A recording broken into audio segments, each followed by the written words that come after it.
আজ বানাবো ডিম আলুর ভর্তা। ডাল সিদ্ধ করতে দিয়েছি, তার মধ্যে ডিম আর আলুটাও সিদ্ধ দিয়ে দিয়েছি।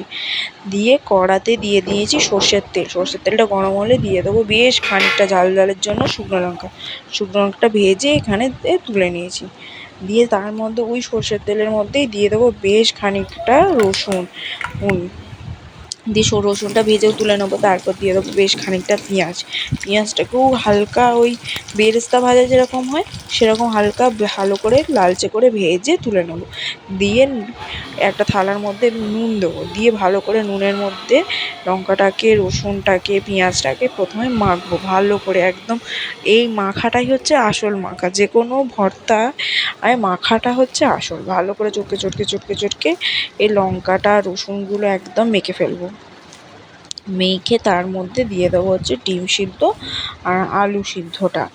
ডিমের খোসা ছাড়িয়ে নিয়েছি, সেই ডিমটা দিয়ে দেবো। দিয়ে আলুটা দিয়ে দেবো। দিয়ে ভালো করে সেগুলোকে আস্তে আস্তে আলুটাকে একদম পুরো ভালো করে চটকে চটকে মেখে নিতে হবে। নিয়ে দিয়ে ভালো করে মেখে তার মধ্যে দিয়ে দেবো। যে যতটা ঝাল খাবে সেই অনুযায়ী লঙ্কাটা ঝাল দেবে। এবার চাইলেও এখানে কেউ একটু ধনেপাতা কুচিও দিতে পারে। দিয়ে ভালো করে মেখে একদম এই যে পুরো সবাই দেখছো পুরো একদম মাখা মাখা হয়ে গেছে। আমি বলছি এখন আমার জিভে জল চলে আসছে। দিয়ে মেখে এই যে ডিম আলুর ভর্তা।